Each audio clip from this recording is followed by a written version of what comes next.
네, 이틀 동안 광주 전남 15개 선거구에 대한 여론조사 결과를 보셨습니다. 그럼 보도국 박지성 기자와 함께 이번 여론조사 결과 자세히 분석해 보겠습니다. 네, 박 기자.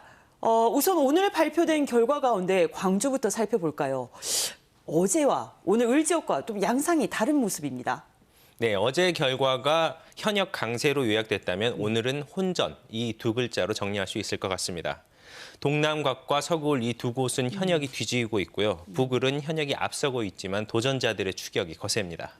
혼전 양상이다, 이 말씀이신데요. 그러면 가장 눈에 띄는 지역구는 어디입니까? 네, 동남을입니다. 지난 총선에서 이병헌 의원에게 패배했던 김성환 전 동구청장이 선두에 올랐습니다. 김 전 청장은 경로당 등을 중심으로 활동하면서 60대 이상 유권자들을 집중 공략하고 있는 것으로 알려졌는데요. 실제로 이번 조사에서도 이 60대 이상에서 33%로 가장 높은 지지율을 얻었습니다. 네. 다른 여론조사에도 양상은 비슷한데요. 이 의원은 현역 국회의원 타이틀을 포기하고 민주당 원내대표 정무특보 이력을 내세우는 승부수를 띄웠습니다. 하지만 결과를 뒤집지는 못했습니다. 네. 또 안도걸 전 기획재정부 차관의 흐름 역시 주목할 만합니다. 3위긴 한데요. 민주당이 입당한 지 한 달도 안 돼서 13%의 지지율을 기록하면서 무서운 상승세를 보였습니다.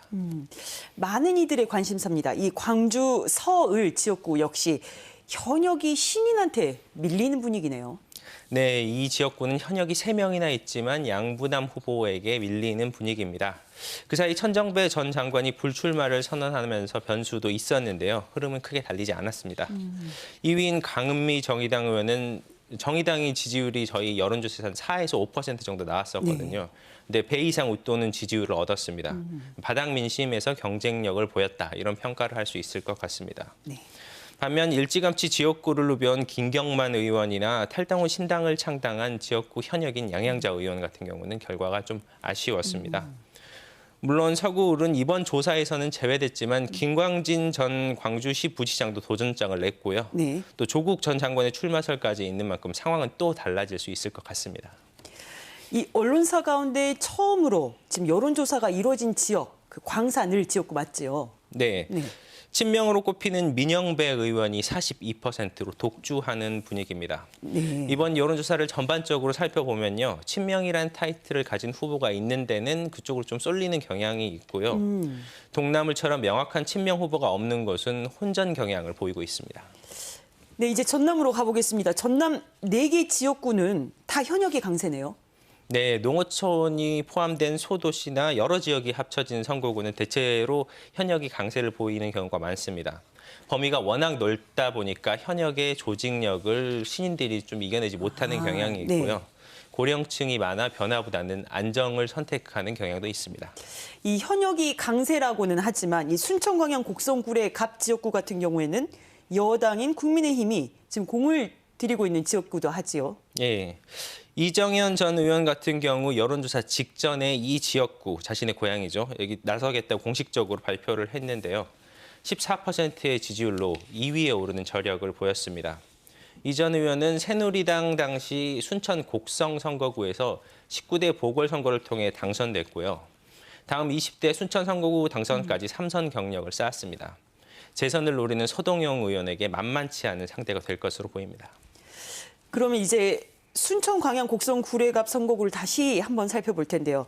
이 국민의힘을 탈당한 천하람 이 개혁신당 창당 준비위원장이 2위를 차지했어요. 네, 여론조사 직전에 탈당을 했거든요. 네네. 그래서 이게 어떤 결과로 이어질지 사람들 굉장히 주목도가 높았습니다. 그랬죠. 그리고 결과적으로 12% 지지율로 2위에 올라섰습니다.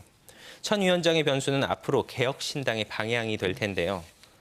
그 소병철 의원에 대한 지지율이 압도적인 상황이 아니라서 이 3지대 빅텐트가 어떤 형태로 만들어지냐에 따라서 흐름도 달라질 수 있을 것 같습니다. 네. 또 천 위원장의 탈당과 이전 의원의 그러니까 이정현 전 의원의 선거구 확정이 이루어졌잖아요. 네네. 네, 그러면서 그동안 순천에 공을 들였던 국민의힘은 후보가 좀 애매해졌거든요. 네. 그래서 동북권 표심이 어떻게 변할지, 여당은 또 어떻게 대응할지 이게 관전 포인트가 될 것 같습니다. 그러니까 이번에 전남의 4곳은 여수를 제외하면 일단은 복합 선거구죠. 그러다 보니 지역별로 표심 차이가 좀 있을 것 같습니다. 어땠습니까? 네. 유근기 전 곡성 군수의 경우 선거구 전체 득표에서는 3위에 그쳤지만 기반인 곡성에서는 33%의 압도적인 지지를 받았고요. 네. 마찬가지로 고흥, 보성, 장흥, 강진 선거구의 경우 현역인 김승란 후보가 고향인 고흥에서 과반의 지지를 얻었습니다. 가장 인구가 과반이었군요. 많은 지역이고요. 네네. 그런데 2위 그룹인 문금주, 최영호, 한명진 후보 같은 경우는 공교롭게 다 고향이 보성입니다. 그래서 쏠리는 듯하지만 이 후보들 다 보성표까지 분산되는 경향성을 보였습니다. 네. 지역에 따른 이런 지지율의 차이는 향후 단일화의 변수가 될 것으로 예상이 됩니다. 네, 어제부터 지역별 특징을 쭉 살펴봤는데요. 이 후보별 지지율 외에 또 눈여겨봐야 할 흐름이 있나요? 네, 바로 부동층입니다.